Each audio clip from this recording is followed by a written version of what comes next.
All right.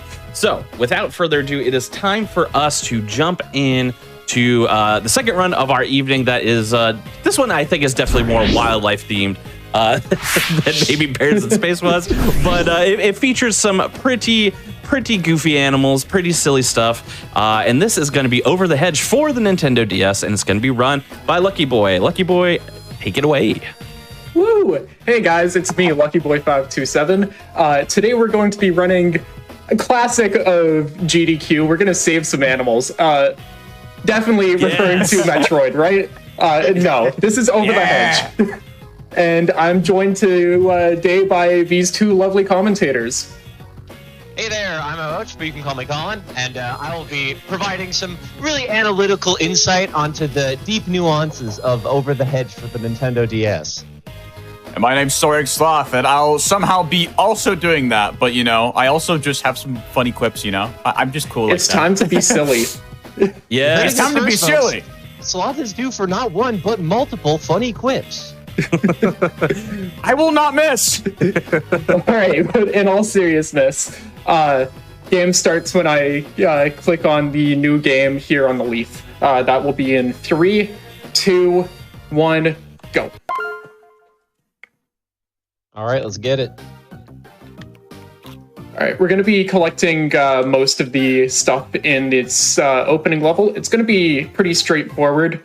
One of the few levels we're not going to be absolutely destroying. Don't expect everything to be so simple as it is in this level. Yeah, the simplicity of our intro level here means that we won't have to be doing anything stupid, but one thing we will be getting into right away is a method known as quick pickup. So basically, whenever we need to pick up an item in the game, if we press the pickup button right as we are about to enter the range of pickup, we'll do the animation as if we have missed it, but we will pick up the item. This is significantly faster than the usual pickup animation, and we'll be using it a ton over the course of the run to save just that little bit of time for the tons of items we'll be interacting with. But for now, we're just, I don't know, picking up groceries. Yeah. We're just kind of chucking everything over there. Yeah, we're just taking everything back to the starting position here, and then once we bring this one in, we're done the tutorial level. Oh, yeah. There's supposed to be fully rendered 3D cutscenes, something this game is known for. Winning itself the 2006 IGN award for Best Game Nobody Played, and it shows. Give it up. But unfortunately, we will not be seeing those cutscenes. So, a little sad. Yeah, you'll just have to appreciate the pristine gameplay, because sitting around for all the cutscenes would make a hell of a sense for sure. Yeah, you get to see the beautiful 3D models, though. Oh, true. Yeah, they're really impressive for a DS game, I would say.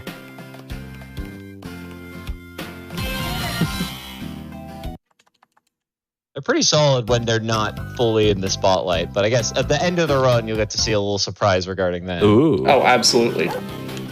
Due to how the game is built with its text boxes, we are going to be able to jump over a second text box that will automatically pop up there. This is due to the game not being able to time out certain things, because it is a DS game from 2006. You're asking way too much from it. Yeah.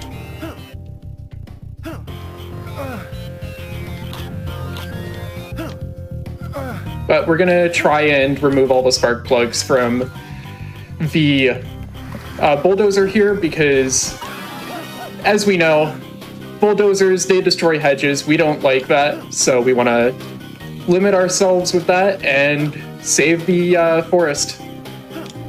Yeah, we're trying to go over hedges here, not through them. Yeah, we don't like that concept whatsoever.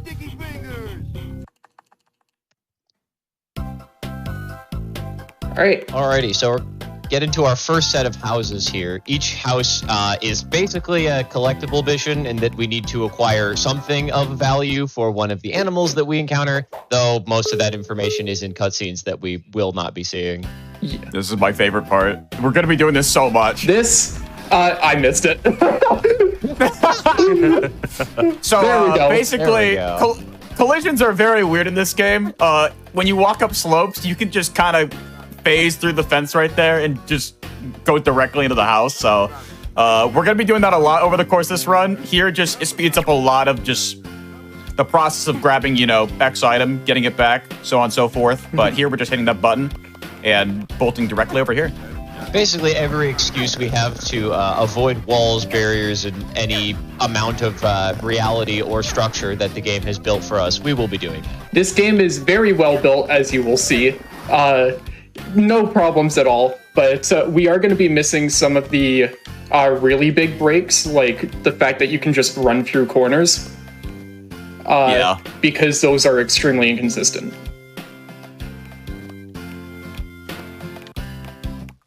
Yeah, you're the best over-the-hedge DS runner of all time, but you are not the Taz. No, there is a Taz. I am not that level, unfortunately. But as you see there, we're going to throw the abacus over top of the speakers because Hammy likes dancing and we don't. So we gotta kill the groove. I mean, I guess we could talk about the difference between the three characters, if anything. Like, oh yeah, take it away, Sloth. Yeah, Vern is really slow, but he can kind of be thrown like a projectile. He is also the one that can carry the most heaviest items. Yeah, RJ is like the middle ground character. He can jump like I say an average amount, but like for animals, what is an average amount for animals? Yeah, what is an average amount for animals? Just in the contextual space of the game, it is the average amount. An average jump height. What are you talking about? It's this. We're breaking a lot of barriers here. Turtle jump before. Truly innovative stuff here on Over the Hedge for the Nintendo DS. Yeah, Turtle's known for being slow, but not in this game. Yeah. Hammy's the final one, and he is the fastest, but also gets distracted very easily. He also has the highest jump. So I'm gonna cut in here. Collisions don't exist if you grab onto ledges. That is going to be something we're going to be doing a lot as well. With how the ledge is on the cookie jar there, we are able to clip through the collision box of the countertop. Yeah, in a lot of circumstances, actually, we're about to do this with RJ again right now. When you grab the ledge of something, it pushes your collision box back a little bit, so it's very, very easy to get out of bounds. And since Vern can turn himself into a collectible, we now have both of them out of bounds. Yep. And we're going to throw Vern into an invisible button here that, luckily, I know where it is, but it is not visible from out of bounds, so you just kind of have to guess. And then pick him back up and nicely drop him out of bounds again. Good Vern. We can use Vern in his shell outside of bounds a lot to essentially keep a character there, which allows us to do this with the bell, where we're basically going to ferry it out of bounds to Vern and walk right to the finish. I hope you enjoy the crusted JPEG of the neighborhood, because you'll be seeing a lot of that. I think all neighborhoods look like that. So I didn't get to mention it. Colin, you want to go over what I keep doing at the end of the levels there? Oh, yeah. So it's a quick little tech called the exit glitch. So basically, normally when you reach the end of a level during any of these stages, there's an animation and a pop-up to, basically show that you've reached the end of the level and you get that registered and whatnot. But if we exit, press pause and exit immediately as we touch that sort of end of stage checkpoint, we can quit right back to the houses menu. And while it won't say on the menu that we've completed the level, it does register that we have. So the only levels that we actually need to complete are the final houses of each of these housing sections. Everything else is fine. Here's the one RNG in the game, by the way. Yeah, who loves RNG? I love numbers! They call me Lucky Boy for a reason, but not in this game. Oh no. Oh, yeah, no. This is horrid. Oh, 6 and 8? Oh, no. There's no way. No, it's going to be 7. Nice. It's gonna be 8. Oh, So no. the best you can get there is 101. I got one of the worst. That is perhaps one of the slowest because you did get a full rotation and a near full rotation. That's crazy. That was wild. That is ridiculous. Not living up to the name today. All right, so now as we are entering our final of the Hopefully 5 clip houses into the house in this there. first section, once we clip through the fence here, we There will we not go. be exit glitching here so that everything gets registered. Yep, we have to collect the final item here for the endangered animal that we brought into the forest. That is how we're stopping construction of a community pool. That's how we're saving animals, by bringing in more animals to put in danger. If you think about the logic, it works, trust me. Yeah, I mean, it does work. Like, if endangered species start calling a place a habitat, you can't build a pool there. Yeah, rules are rules. I guess the counterpoint would be if, like, the HOA could convince, the government that endangered species live in the pool. What if the HOA convinces the government they don't exist? That's a good... No, it's not. Anyways, next to the houses. Actually, we're going to construction too, my apologies. All right, this one's going to be a fun one. So first we're going to cast a psychic EMP upon all of the construction workers by restarting at the very beginning, which freezes all of the construction workers in place. Oh my god, I got it first try again. The hardest clip in the game that he gets the first try for the second time. How does he do it? Every marathon I've gone into, I've got that first try. In practice, it takes me like 7 or 8. Yeah, I need to explain this. So basically, what clip you just saw is there is a incredibly small ledge on the left side of the dirt wall that you can jump up onto that then allows you to jump up, grab the ledge, and climb up over the garbage bin. It is a pixel-perfect jump. It is a pixel-perfect jump. I've practiced this game a small amount to understand the run for commentary. That legitimately took me like 20 minutes to get one time. It is an obscenely difficult jump that you need to line up, and he gets it right every single time. The only way to line it up is with RJ's right ear to the right wall. And even that, RJ has an animation where he moves, so you have to line it up perfectly. Here we've got to be very careful with our clips so we don't hit the lasers. Like that. Yeah. Like that. This is very tight. You're supposed to do it with Hammy as well. We don't want to do that. So unfortunately, we're going to probably struggle a bit here, but once we get it, it will be good. Ah! Dang. Look, you get the hardest clip first try, you gotta mess up somewhere. Yeah, no. Yeah, it's all give and take. It's all give and take. These clips are very weird because you have to assume you're gonna clip through. Yeah. I might just do it with Hammy, honestly. Yeah, because of how the inputs are completed. Yeah, we're gonna not bother trying to clip here. Just go with Hammy. Because of how the inputs are completed, you basically need to go as far as if you were going to clip into the run or clip into the wall, but stop before you would hit the lasers. It's a tricky input. Yeah, it is very rough. Instead, we're gonna make it so that I can clip in without having to worry. There we go. Now the lasers are out of the way. It's a bit of a time loss, but I'm just gonna go. Alrighty. We're doing the level the way it's supposed to be, which is not how you're supposed to do this level, but over the hedge is weird. So let's go. There is a button hidden in this level that will turn off the lasers fully. I believe it is also hidden in a mini fridge. That's a common thing, unfortunately. It's a pretty important button in a mini fridge that will hit in a later level fairly soon. And if you've ever had a laser system in your house, of course you keep it in the fridge. Yeah. But we're gonna grab the ledge there and walk out of bounds again and bring this back to the start. And Celestial Globe time. Go ahead, Colin, you can explain this. Okay, so the Celestial Globe level used to be a level that took a lot and a lot of tries, a lot of RNG, but thanks to the discovery of that cookie jar drop clip that we were doing, and the later, well, there's an earlier variant of the cookie jar clip, but now we can just instead get up onto the porch here onto the counter and drop through. Normally, you would have to wait on this level was it Hammy that throws the items? No, it's RJ. RJ to throw the items and ferry all of these items out until inevitably RJ would throw the Celestial Globe.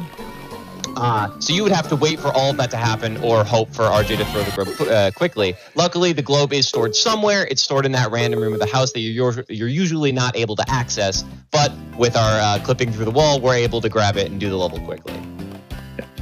On this level, we're going to take a very specific route. The item here is the only item in the game that is fragile. If it gets dropped onto the floor, we lose the level immediately. So we have to be very careful with our routing. We cannot afford to dance or get caught. The cat, luckily, is not very good at its job. The human's a bit more of a risk. Sneaking in front of it there, as it's still confused as to why there's a raccoon in the house. Stealing its transformer. Yeah, you know, just a typical Tuesday. Yeah. Yeah, Sloth, you have that often, don't you? Yeah, it happens every Tuesday. This raccoon always comes inside and is just always stealing something, you know? I don't think it's this specific raccoon, mind you, but, you know, he always goes for my apples. All right, and you know what sounds like apples when you collect them? Batteries. Yeah! That's a jump, but we'll take it. Look, it was a planned cut, trust me. Yeah, the pickup sound effect in this game, the only pickup sound effect for items that automatically get picked up is an eating sound. So for batteries and later light bulbs, Hammy will be just shoving them in his maw, apparently. Look, as they say, you can fit a light bulb in your mouth, you just can't take it out. How many calories are in a AAA battery? You know, tell me how many calories are in it, and then tell me that it's not a good deal. I would like to firstly say that we do not condone eating light bulbs or batteries on this stream. My opinions do not reflect the opinions of DGQ and its streams and side streams. I, however, do think you should eat batteries, me personally. Thank you for clarifying. No worries. Anyways, we're going to be coming into the final level of the second set of houses. This level is funky in the fact that it is entirely all the traps are shut off until we grab the final item. At that point, everything turns on and the taxidermy shows up. Weirdly, though, a little trick to not have to worry about that. It does not affect us. You see, there's this couch in the right corner of this room that looks very, very convenient. Yeah. Traps don't work against animals that can phase through reality, so... Yeah, unfortunately, that's one thing we have to worry about in modern society. They're just built different, honestly. And because the exit's right there, we can step straight into it, and we're on to the third set of houses now. Yeah, and we don't have to turn off the air freshener or repellent that would get in the way there, since we're coming in from the wall. All right, it's time to cook. Yeah, it's time to cook. I'm gonna give you a bit of insight into the document I have here for all of the notes each of the levels. The description for this one is simply "Let Lucky cook," and that is because there are no real tips or tricks when it comes to this level. You just need to eat 20 light bulbs real fast. So it's all about fantastic routing. We want to go quickly because the AI for the dog around the house works on a specific cycle. So we need to get a certain number of light bulbs. I believe it's 13. By the time the timer reaches 6 minutes. If we're able to do that, then we should be able to avoid the dog with our route in its entirety. If not, we have to stomach the dog, which can be a pain. I believe I've made that route anyways. Oh, excellent. Yeah, I've definitely made it. Yep. He's so far ahead already, folks. Yeah, see, we reach at 6:06, so the dog is down the hallway instead of coming towards us. Yep. Which means when somebody described this game as a stealth 3D platformer, I was a little confused, and then I realized exactly what they meant. I mean, in all fairness, this game does have just remarkably a number of similarities to Metal Gear, so I understand. Yeah. Metal Gear hedging revengeance. I was gonna say, who is RJ if not Solid Snake? Solid Raccoon. Nanomachines, RJ. Cookie, son. All right, we're just gonna quickly clip out of bounds here on the back of the chair. And while we're phasing through reality, we get to experience the fun that is a button in the back of a mini fridge. Yeah, so this is the all-important button in storage. Naturally, much like with every house, there is a button to turn off every defense and security system within your home in the back of your mini fridge. But in our reality, we don't have to worry about turtles that can jump out of existence, so you can keep your buttons there, folks. Yeah, and I don't think there's a turtle that I know of that can carry a rocking chair over its head, so... I don't know. If there's a turtle that can jump as high as Vern does... This is going to be tight because we have to walk while this dog is chasing us, but he should be fine. There we go. That is a much more nerve-wracking than it looks part of the run, but as long as you stick to the cabinets, you'll be fine. Yeah, unfortunately, that dog is not very well practiced, so his routing is very suboptimal. Yeah. You gotta start Surprisingly, he doesn't have that dog in him. Ooh. Ooh. All right, so we're returning to the concept of 2 characters, but only one at a time in halves of a stage. This time, though, we're going to be controlling RJ, and we're going to be grabbing a handsaw that is over here. Yep. And as you can see from the earlier jump into the kitchen, we hang the right side of the door frame to make sure that when we get hit by the air freshener, it knocks us into the room and not out of it. We don't have to worry about that style or mechanic very often, but it is handy to use that knockback to get where we need to go. Also, that stool clip is very difficult. He just got it in 2 tries. Yeah, well, it's weird because you have to skim the edge of the wall, but also be far out enough that you grab the stool.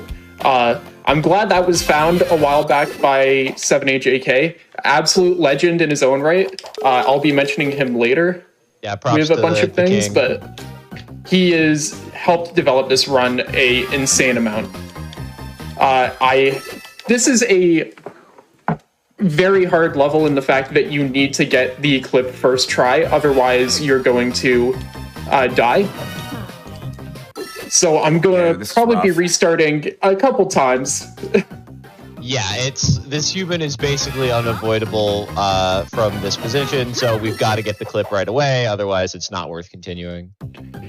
And as I mentioned earlier, if you get the hard clip really fast, you got to mess up the easy clip a lot. Yep. There we go.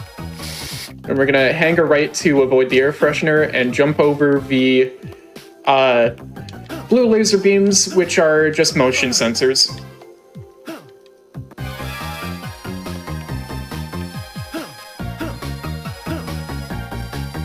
And we're going to get our flashlight here and throw it up to the wall so that our good buddy can pick it up from out of bounds. But be careful, because this is where my personal innovations come in. If you are not careful and you throw the flashlight, it can land on the lip of the windowsill, which soft locks you. That was my personal discovery that I've made through playing. Oh, wow. Yeah, my contributions to the community. I think it's just slightly out. There we go. There we go. Huh? Huh? The fourth wall breaks are not working. He doesn't want to grab it, so I have to clip inside to push it further into the wall. Oh my goodness. Things are going amazingly in the over the hedge space right now. Look, in a world where you break reality, sometimes reality breaks you right back. Well, considering the out of bounds looks like this, that does not surprise me. The epilepsy JPEG. The void. the old men looking at you from afar. Old man watching you. Ever since you pointed that out to me, I can't unsee it. That's what I always see it as. It's the High Council. They judge you for your run quality. We're going into the final level of the third houses. This was another strat found by 7AJK. It saves us a lot of pain because before we had to make a really hard jump with first try. Now we get to just clip in through the side there, grab the toolbox, and then clip back outside. Yeah, so we get all those pop-ups that the taxidermist is here and, you know, end of the world and all that, but we don't have to concern ourselves with such things. Yep, we're just going to hang her right here, and we'll never see him again. Until the final levels. Yeah. I think the next time we see him is when we hit him with the cheese. Oh yeah, you know, that is another thing we could also talk about. Like, there's this whole, like, mechanic in the game, and we don't use it until, like, the final level of the run. It's the gadgets. Yeah, there are so many items you can use to affect the run. I don't want to exit glitch there. Yep. We just never get to see them except for the final levels. I mean, in most circumstances, no clipping through the wall is a better option. Mm-hmm. We're going to restart this level to pause the construction worker in reality. Yep, quick psychic EMP. Time stop this man. And everybody loves this clip. It's a classic. We're gonna up warp here into the wall. It's gonna be right in line with this, if I can get it. There we go. Yeah! Let's go! Let's go. You want to line yourself up with that dark line on the wall that we got to see very briefly. But it's another clip that can be a pain, but Lucky is just the guy, so. Yeah. So now Gladys, being upset that the animals have thwarted their plan with making a pool behind the hedge, has decided to capture every single animal in the forest except for the important ones. That includes the endangered ones. So we're trying to find where they are and expose Gladys to the rest of the world. Yeah, so we've entered Gladys's house, and we're trying to get that final information. First two sections of the Gladys house are pretty simple. We just clipped off the back of the toolbox with Hammy to get to the end of the first stage. We're about to do literally the exact same thing with Vern here. Yep. And then we're going to turn on a satellite dish by jumping into it. That's how you turn on satellite dishes. Some people didn't grow up with satellite dishes. I'm telling you right now, that's how you turn it on. Yeah, it's like when your dad needed to smack the TV to get it to work. In this reality, you pitch a turtle at the satellite for it to work. And we're on to the final level. I'll let you guys take this one away. Excellent. So, I mean, the whole gimmick with this level is that we're basically luring Gladys around for like half the stage, and it is kind of finicky, so Lucky really needs to focus on this. Yeah, so what he just did there is he used the calling card to activate, or to get the 3 cameras activated, because we need Gladys to come interact with each of the cameras, but while he was falling off the bookshelf, he got to activate it. Once we've picked up our cheese now, we've got Gladys active, we need to guide her around the stage to come interact with all of the cameras, because that's how we reach the end of the level. Unfortunately, Gladys's AI is an irritant, in that it will regularly start walking in circles or looping, which costs us time, which can be a problem for the run. Here's the only other time the Verminator matters. No. Get cheesed. Oh, okay, no. Cool. He missed the no. He did. He got it. He stepped in the cheese. I just threw it a little too early. Yeah, a little Make sure Gladys is coming. Make sure and Gladys make the hardest jump in the game. I made it. And time is going to happen when Gladys touches the final camera. The text box will pop up. No! Yes. Okay. No. Started looping. Gladys, what are you doing? There we go. Come on, Gladys! And that is time. Hey! Yeah! Let's go! Yeah, lots of tough jumps to get through that last level, and you've got to deal with kiting an AI that doesn't like to play nice. But that's how we get the final over the hedge. And here's Lucky's favorite bit. I don't know why he looks like this. He's seen way too much. It's the shell-shocked, quivering Vern model. He's seen everything. Yeah, that turtle's seen some stuff. After clipping out a reality so many times, there's only so much you can handle. It takes a toll. But that's been Over the Hedge DS. An absolute masterpiece that you definitely knew about going into this. Who hasn't? Saving the animals and all is GDQ's thing, so... but I just want to thank so many people. The Over the Hedge community has been an amazing place. You can learn about the run there if you want to, but there are so many amazing community members like 7AJK and JLun too, who helped develop this game and build it to what it is alongside me.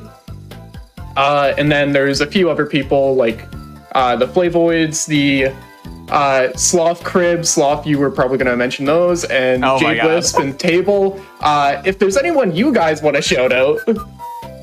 Well, I think you've mentioned my few people, but I guess I'll also shout out the people from the PT Council. You guys are great. And obviously everybody in the Sloth Sphere. I'd like to shout out myself for being pretty epic. As you should. That's about all. And if you want to find me, it'll be very hard because I stream maybe like twice a year, but you can find me on twitch.tv/luckyboy527. You can also find him sometimes at twitch.tv/owouch, but you never know. No, you'll never see me there anymore. You're literally going to be there next week. No, I'm not, actually. Damn. Because my Pokemon's dead. But anyways, I think that's enough of us rambling. Thank you so much, Konception, for having us here, and I'll let you take this away. Yeah, much appreciated. I do think this game is a little bit of a hidden gem, the game that nobody played. That's an award-worthy game, I think. This seemed fun. This run was great. The commentary, as usual, very, very good. Thank you all for being here. And yeah, we're wrapping up Awfully Silly for tonight.